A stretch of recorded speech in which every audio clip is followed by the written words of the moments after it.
പ്രിയ മുസ്ലിം സുഹൃത്തുക്കളെ, നിങ്ങൾക്ക് നല്ല നമസ്കാരം.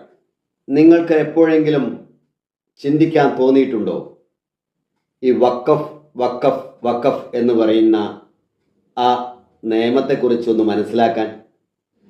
പ്രിയ മുസ്ലിം സുഹൃത്തുക്കളെ, നിങ്ങൾ എപ്പോഴെങ്കിലും വഖഫ് എന്താണെന്ന് ചിന്തിച്ചിട്ടുണ്ടോ? അത് വായിച്ചിട്ടുണ്ടോ? ദേവസ്വം ബോർഡ് എന്ത് എന്നും ഒക്കെ ഇവിടുത്തെ ഹിന്ദുക്കൾ കേട്ടിട്ടുണ്ടാവും. പക്ഷേ 90% വരുന്ന മുസ്ലിങ്ങളും ദേവസ്വം ബോർഡിനെ കുറിച്ച് ശരിക്കും പഠിച്ചിട്ടുണ്ടാകും. എന്നാൽ ഹിന്ദുക്കൾ 98% എന്താണ് ദേവസ്വം ബോർഡ് എന്നതിനെക്കുറിച്ച് യാതൊരു ബോധവും ഉണ്ടാവില്ല. വഖഫ് നിയമത്തെക്കുറിച്ച് 100% മുസ്ലിങ്ങൾക്ക് ബോധമുണ്ടാകും, അത് മനസ്സിലാക്കിയിട്ടുണ്ടാകും. എന്നാൽ 95% ഹിന്ദുക്കൾക്കും വഖഫ് എന്താണെന്ന്, വഖഫ് നിയമം എന്താണെന്ന്, വഖഫ് ബോർഡ് എന്താണെന്നതിനെ കുറിച്ച് യാതൊരു ബോധവും ഉണ്ടാവില്ല. പക്ഷേ അതിനെക്കുറിച്ച് ആരെങ്കിലും നിങ്ങളോട് ബോധനം നടത്തിയാൽ, അല്ലെങ്കിൽ ഏതൊരു ഹിന്ദുക്കൾ അതിനെക്കുറിച്ച് ബോധനം നടത്തിയാൽ, അല്ലെങ്കിൽ ഏതെങ്കിലും ക്രൈസ്തവ നേതാക്കന്മാർ, മതപണ്ഡിതന്മാരൊക്കെ അതിനെക്കുറിച്ച് സംസാരിച്ചാൽ, അപ്പോൾ മുസ്ലിങ്ങൾ നിങ്ങൾക്കെതിരെ വാളെടുക്കും. ഇവിടുത്തെ ഭരണകൂടങ്ങൾ നിങ്ങൾക്കെതിരെ ഒരു പക്ഷേ കേസെടുക്കാൻ സാധ്യതയുണ്ട്. കാരണം വഖഫ് നിയമം എന്ന് പറയുന്നത് അമുസ്ലിങ്ങളുടെ നേരെ ചില നിയമങ്ങൾ അടിച്ചേൽപ്പിക്കുന്ന രീതിയിലുള്ള ഒരു നിയമമാണ്. ഇന്ത്യൻ ഭരണഘടനയുടെ മുകളിൽ പറക്കുന്ന, മുകളിൽ പ്രതിഷ്ഠിച്ചിട്ടുള്ള ഒരു നിയമമാണ് മുസ്ലിങ്ങൾക്ക് വേണ്ടി പ്രത്യേകമായി 1995 മൻമോഹൻ സിംഗ് നടപ്പിലാക്കിയ വഖഫ് നിയമം. 2003 2013 നടത്തിയ അമെൻമെന്റുകളിൽ അത്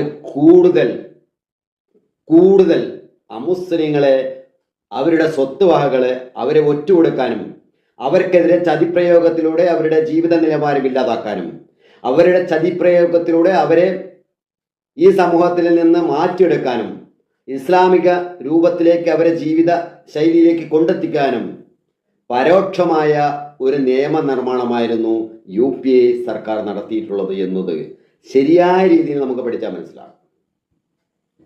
അത് അമുസ്ലിങ്ങളായ സുഹൃത്തുക്കൾ പ്രത്യേകിച്ച് മനസ്സിലാക്കേണ്ടതാണ്. കാരണം അമുസ്ലിം സുഹൃത്തുക്കൾ പ്രത്യേകിച്ച് മതേതര ഭീകരന്മാരായി അറിയപ്പെടുന്നവരാണ്. അവർ മുസ്ലിങ്ങളെ താലോലിക്കുന്നവരാണ്. കാരണം അവർ എന്നും മുസ്ലിങ്ങൾക്ക് അടിമപ്പെട്ട് ജീവിച്ചവരായതുകൊണ്ട് അമുസ്ലിങ്ങളെ കണ്ടെടുത്ത് വെച്ച് ഇല്ലായ്മ ചെയ്യാൻ വരെ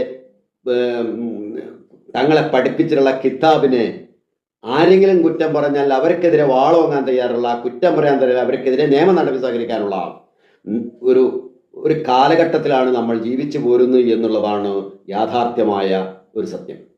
ഈ അവസ്ഥയിലാണ് 2013 സമയത്ത് ഉള്ള നിയമം കുറച്ചും കൂടെ കർക്കശമായി നാം പറഞ്ഞു. 2023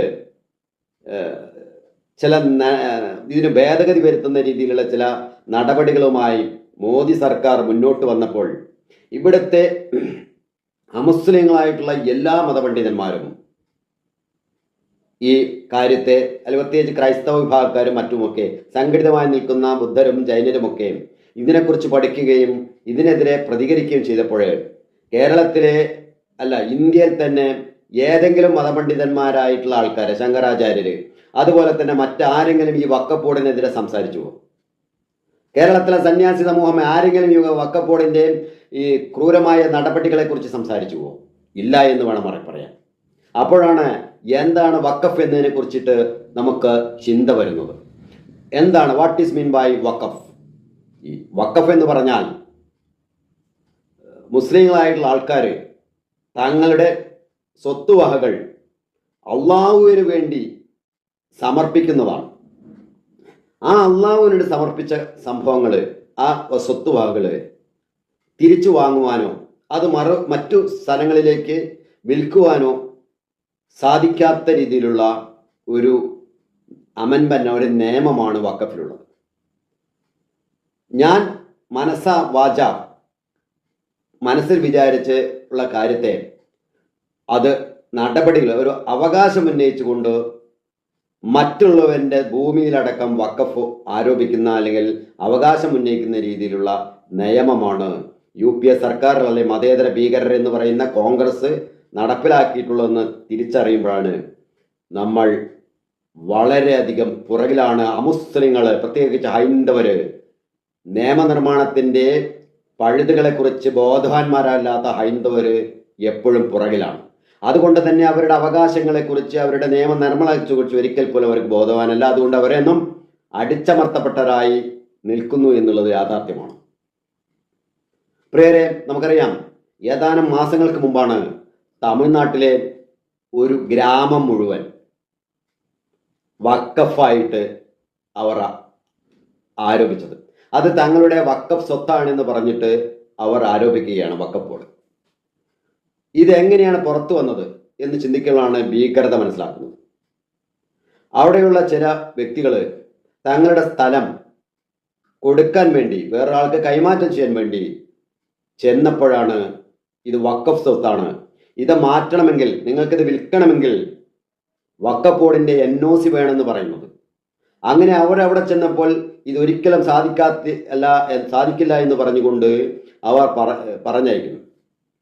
അതുപോലെ തന്നെ തങ്ങളുടെ ഈ സ്വത്ത് ബാങ്കിൽ വെച്ച് പണയം വെക്കാൻ പോലും സാധിക്കാത്ത രീതിയിൽ അവിടുത്തെ ജനങ്ങൾ ബുദ്ധിമുട്ടി.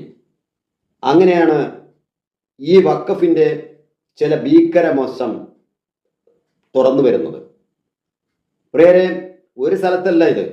കേരളത്തിലെ നമ്മുടെ തൃശ്ശൂർ ജില്ലയിലെ ഒരു പ്രധാനപ്പെട്ട ക്ഷേത്രമാണ് കൊടുങ്ങല്ലൂർ ഭഗവതി ക്ഷേത്രം. ആ ക്ഷേത്രത്തിന്റെ പല സ്വത്തുവകകളും നമുക്കറിയാം വഖഫ് അവരുടെ അവകാശവുമായി മുന്നോട്ട് വന്നിട്ടുണ്ടായിരുന്നു. കൃത്യമായ ഇടപെടൽ കാരണം അത് അല്ല എന്ന് വരുത്തി സമർത്ഥിക്കാൻ സർക്കാരിനോ അല്ലെങ്കിൽ ഇവിടുത്തെ ഹൈന്ദവ സംഘടനകൾക്കോ സാധിച്ചു എന്നുള്ളത് സുത്യർഹമായ ഒരു സംഭവമാണ്. പക്ഷേ നോക്കൂ, കഴിഞ്ഞ 10-40 വർഷങ്ങളായിട്ട് കേരളത്തിലെ ഒരു പ്രദേശം മുഴുവൻ വഖഫിൻ്റെതായിട്ട്, പ്രത്യേകിച്ച് ഫാറൂഖ് കോളേജിന്റെ വഖഫായിട്ട് മാറ്റിയെടുത്തിട്ടുള്ള മുനമ്പ് ഭാഗം, ചെറായ ആ ഭാഗം, മുനമ്പ് ഭാഗത്തെ മത്സ്യത്തൊഴിലാളികൾക്ക് അല്ലെങ്കിൽ അവരനുഭവിക്കുന്ന വേദനയെക്കുറിച്ച് നമുക്കിപ്പോൾ മനസ്സിലായി വരുന്നുണ്ട്. അപ്പോൾ സർവ്വ മേഖലകളിലും ഇസ്ലാമികരുടെ അല്ലെങ്കിൽ ബോർഡിന്റെ പേരിൽ, ഈ വഖഫ് ബോർഡിന്റെ പേരിൽ ഹൈന്ദവരുടെയും ക്രൈസ്തവരുടെയും നേരെ കേരളത്തിൽ വാളോങ്ങാൻ തുടങ്ങിയിട്ടുണ്ടെന്ന് മനസ്സിലാക്കുക. ഈ നിയമപ്രകാരം എന്റെയോ നിങ്ങളുടേതായ സ്വത്തുവകകൾ ഏതെങ്കിലും തരത്തിൽ വഖഫിനെ കൈമാറ്റം അല്ലെങ്കിൽ വേണമെന്ന് തോന്നിയാൽ അവർക്ക് അവകാശം ഉന്നയിച്ചുകൊണ്ട് മുന്നോട്ട് വരാമെന്നുള്ളതാണ് UPA സർക്കാർ എടുത്തിട്ടുള്ള അല്ലെങ്കിൽ അനുവദിച്ചു കൊടുത്തിട്ടുള്ള ഈ ബോർഡിന്റെ നിയമങ്ങൾ. അതായത് ഈ ബോർഡ് എടുക്കുന്ന തീരുമാനങ്ങൾ കോടതിയിൽ പോലും ചോദ്യം ചെയ്യാൻ പറ്റാത്ത രീതിയിലുള്ള നിയമ സംഹിതയാണ് അല്ലെങ്കിൽ ഒരു ആക്റ്റാണ് അല്ലെങ്കിൽ ആ സംഭവത്തിലേക്ക് വരുന്നത്. അപ്പോൾ നോക്കൂ, എത്രത്തോളം ഉണ്ട് ഈ വഖഫിന്റെ കടന്നുകയറ്റം. ഇതൊന്നും ഇവിടുത്തെ അമുസ്ലിങ്ങളായുള്ള ഹൈന്ദവര് അധികമൊന്നും ഉൾക്കൊള്ളാൻ സാധിച്ചിട്ടില്ല, അല്ലെങ്കിൽ ഹൈന്ദവരുടെ പുതുതലമുറ ഇത് മനസ്സിലാക്കിയിട്ടില്ല. കേരളത്തിലെ ഹൈന്ദവ സംഘടനകൾ ഇതിനു വേണ്ടി എന്തെങ്കിലും ചെയ്തു എന്ന് ചോദിച്ചാൽ പരോക്ഷമായും പ്രത്യക്ഷമായും നമുക്ക് പറയാൻ സാധിക്കും, അവർ ഇതിന്റെ മുന്നിൽ വന്ന് ഈ കാര്യങ്ങൾ ജനങ്ങളിലേക്ക് എത്തിച്ചിട്ടില്ല എന്നുള്ളത്. ആരാണ് എത്തിക്കേണ്ടത് എന്ന് ചോദിച്ചാൽ അവർ പറയും, നിങ്ങൾ ഓരോരുത്തരുമാണ് എത്തിക്കേണ്ടതെന്നുള്ളത്. പക്ഷെ അതല്ല, സംഘടനകളെന്നും സംഘടനകളായി നിലനിൽക്കുമ്പോൾ, സംഘടനകളിൽ ചില വിശ്വാസങ്ങൾ ഉണ്ടാകുമ്പോൾ, അവരുടെ പിന്നാലെ അണിനിരക്കാൻ ആൾക്കാരുണ്ടാകുമ്പോൾ, പ്രിയരെ, ഈ വഖഫ് ബോർഡിനെതിരെ ഇവിടുത്തെ ഹൈന്ദവ സംഘങ്ങൾ ഉണരേണ്ട കാലഘട്ടം അതിക്രമിച്ചിരിക്കുന്നു. നിങ്ങൾക്കറിയില്ല വഖഫ് ബോർഡിന് നിങ്ങളുടെ സ്വന്തം ഭൂമിയിലും അവകാശം ഉന്നയിക്കാൻ സാധിക്കുന്നു എന്നുള്ളത്. അത് മനസ്സിലാക്കണം. പ്രിയരെ, 1400 വർഷം അല്ലെങ്കിൽ 1500 വർഷം മാത്രം പഴക്കമുള്ള ഇസ്ലാം എന്ന മതം 1600-1700 ഇടയിൽ സ്ഥാപിച്ചിട്ടുള്ള ഒരു ക്ഷേത്രം, ആ ക്ഷേത്രത്തിന് പോലും വഖഫിന് അവകാശമുണ്ട്, അത് വഖഫ് സ്വത്താണ്, അത് നിൽക്കുന്ന സ്ഥലം വഖഫ് സ്വത്താണെന്ന അവകാശം ഉന്നയിച്ച് മുന്നോട്ട് വന്നിട്ടുള്ളതാണ് തമിഴ്നാട്ടിലെ കേസ്. അത്ര വരെ എത്തിക്കഴിഞ്ഞു നമ്മുടെ. ഇത് മാത്രമല്ല, മറ്റുള്ള സ്ഥലങ്ങളിൽ, ആന്ധ്രയിൽ, ഇപ്പോൾ ഡൽഹിയിലെ പല ക്ഷേത്രങ്ങളും വഖഫിന്റെ സ്ഥലത്താണ് നിൽക്കുന്നത്, അത് പൊളിച്ചു മാറ്റണമെന്ന രീതിയിലുള്ള പ്രചരണങ്ങൾ വന്നിട്ടുണ്ട്.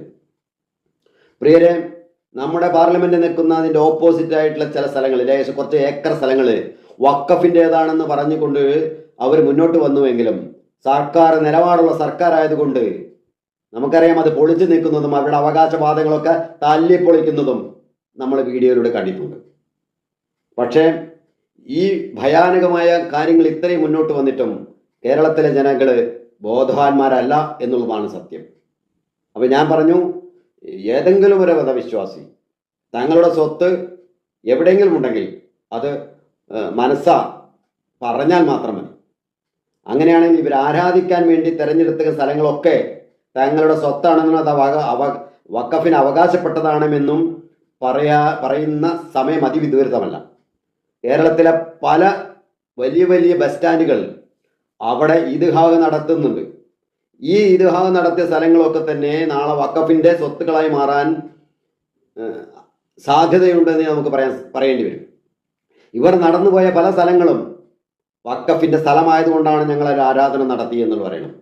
ഈ ഏതാനും മാസങ്ങൾക്കുള്ളിൽ നമുക്കറിയാം, ഒരു കലാലയത്തിൽ, ക്രൈസ്തവ കലാലയത്തിൽ ചില ഇസ്ലാമിക തീവ്രവാദികളുടെ ഗ്രൂപ്പിൽപ്പെട്ട വിദ്യാർത്ഥി സംഘടനകൾ അവരോടൊപ്പം ഇടതുപക്ഷ പ്രസ്ഥാനങ്ങളുടെ SFIന്റെ ചില ആൾക്കാരും കൂടിച്ചേർന്നുകൊണ്ട് അവിടെ നിസ്കരിക്കാനൊരു സ്ഥലം ആവശ്യപ്പെടുകയും ആ നിസ്കരിക്കാനുള്ള സ്ഥലത്ത് അനുവദിക്കാൻ സാധിക്കില്ല എന്ന് അവിടുത്തെ മാനേജ്മെന്റ് എടുത്ത തീരുമാനം ഇവിടെ മുസ്ലിങ്ങൾക്ക് നേരെ നടക്കുന്ന അല്ലെങ്കിൽ ആരാധനാ രീതികൾക്ക് എതിരായി നടക്കുന്ന സംഘപരിവാറിനോടൊപ്പം നിന്നുകൂടെ പ്രവർത്തിക്കുന്ന ഒരു കൂട്ടരായി മാറി ക്രൈസ്തവരെ എന്ന രീതിയിലടക്കം പ്രചരണം നടത്താൻ അവരുടെ പേനകളും അവരുടെ മാധ്യമങ്ങളൊക്കെ, അല്ലെങ്കിൽ കേരളത്തിലെ ഇടതുപക്ഷത്തെ സപ്പോർട്ട് ചെയ്യുന്ന TV മാധ്യമങ്ങളൊക്കെ തയ്യാറായി എന്നുള്ളത് നമ്മൾ എടുത്തു പറയേണ്ട ഒരു കാര്യമാണ്. ഇതോടൊപ്പം കൂട്ടിയോജിപ്പിച്ചുകൊണ്ട് ദ്വാരകയിലെ 2 ചെറിയ ദ്വീപുകൾ അവർ അവകാശമുന്നയിച്ച് കേസ് നടക്കുകയാണ്. മധ്യപ്രദേശിലെയും മഹാരാഷ്ട്രയിലുമൊക്കെ പല സ്ഥലങ്ങളിലെയും വലിയ വലിയ പഴയ ആർക്കിയോളജിക്കൽ വിഭാഗത്തിൻ്റെതായിട്ടുള്ള അറിയപ്പെടുന്ന പല സ്ഥലങ്ങളും അത് വഖഫിന് ഞങ്ങൾക്ക് കിട്ടണമെന്ന് പറഞ്ഞുകൊണ്ട് വഖഫ് ബോർഡ് അവകാശമുന്നയിച്ചു കഴിഞ്ഞു. പ്രിയരെ, ശ്രദ്ധിക്കേണ്ടതായിട്ടുള്ള ഒരു കാര്യമുണ്ട്. ഇന്നല്ലെങ്കിൽ നാളെ ഇവർ നമ്മുടെ എല്ലാവരുടെയും വീടുകളിൽ വന്ന് അത് ഞങ്ങളുടെ വഖഫാണ്, നിങ്ങളിവിടെ നിന്ന് എഴിഞ്ഞു പോകണമെന്ന് പറയാനുള്ള സാധ്യത മുന്നിൽ കണ്ടു വേണം നമ്മൾ ഈ വഖഫിനെ അനുകൂലിക്കുന്നവർ അവർക്ക് വേണ്ടി വാദിക്കുക. പക്ഷേ മോദി സർക്കാർ നടത്തിയ പുതിയ അമൻപ് പ്രകാരം ചില കാര്യങ്ങളൊക്കെ നമുക്ക് മനസ്സിലാകുന്നുണ്ട്. ഇത്തരം അവകാശങ്ങൾക്ക് ഉന്നയിക്കുമ്പോൾ തന്നെ ചില നിയമങ്ങളും ചില കാര്യങ്ങളും മാനദണ്ഡങ്ങൾ മുന്നോട്ട് വെച്ചിട്ടുള്ള ശുഭ സൂചകമാണ്. ഈ ശുഭസൂചകം വെച്ചിട്ട് തന്നെയാണ് നമുക്ക് ഇതിനെ എതിർക്കുന്നവരെ നമ്മൾ എതിർക്കേണ്ടി വരുന്നത്. അമുസ്ലിങ്ങൾ ഒന്നിച്ചുകൊണ്ട് മുസ്ലിങ്ങളുടേതായിട്ടുള്ള ധാർഷ്ട്യത്തിനെതിരെ മുന്നോട്ട് വരേണ്ടത് അത്യാവശ്യമാണ്. പ്രിയരെ, ഞാൻ ഇപ്പോൾ തറപ്പിച്ച് പറയുന്നു, ഗുരുവായൂർ അമ്പലത്തിൻ്റെ മുന്നിൽ താത്തമാരും മറ്റുള്ളവർ റീലെടുത്തുകൊണ്ട് അല്ലെങ്കിൽ പാത്മാരുടെ കോമാളി ഭക്തികളൊക്കെ നമ്മൾ കാണുകയും ഇപ്പോൾ കോടതിയെ അത്തരം കാര്യങ്ങളിൽ ഒരു നിർദ്ദേശം വയ്ക്കുകയും ചെയ്ത് നമ്മൾ കണ്ടു. പക്ഷേ അതിന് ചുറ്റും കച്ചവടം നടത്തുന്ന മുസ്ലിം സമുദായത്തിൽപ്പെട്ടവർ ആ ഭാഗമൊക്കെ തങ്ങളുടെ വാങ്ങിക്കൂട്ടിയിട്ടുണ്ടെങ്കിൽ, ആ സ്ഥലങ്ങളിലെ പല സ്ഥലങ്ങളിലും അവരുടെ സ്വത്തായി മാറിയിട്ടുണ്ടെങ്കിൽ, ഇന്നല്ലെങ്കിൽ നാളെ ഈ പറയുന്ന സ്ഥലങ്ങളൊക്കെ തന്നെ മുസ്ലിങ്ങളുടെ ഭീകര സംഘടനകൾ മൊത്തം ഈ നിൽക്കുന്ന ആൾക്കാരുടെ അവരവകാശപ്പെടുന്ന ആവശ്യത്തിൽ 3, 4, 10 ഇരട്ടി വില കൊടുത്തുകൊണ്ട് ആ സ്ഥലം വാങ്ങി അത് വഖഫിന്റെ പരിധിയിലാക്കാനുള്ള സാധ്യത അത് ചൂണ്ടിക്കാണിക്കാതിരിക്കാൻ സാധ്യത. അങ്ങനെയാണെങ്കിൽ ഹിന്ദുക്കൾ ഏറ്റവും കൂടുതൽ ആരാധിക്കുന്ന കേരളത്തിൽ ആരാധന നടത്തുന്ന തീർത്ഥാടന പ്രവാഹമുള്ള ഗുരുവായൂർ അമ്പലം പോലും നാളെ വഖഫ് അല്ലെങ്കിൽ ബോർഡ് അവകാശമുന്നയിക്കുമെന്ന് നമുക്ക് തറപ്പിച്ച് പറയേണ്ടി വരും. അതുകൊണ്ട് പ്രിയ സുഹൃത്തുക്കളെ, പ്രിയ അമുസ്ലിം സുഹൃത്തുക്കളെ, ജാഗരൂകരാകുക.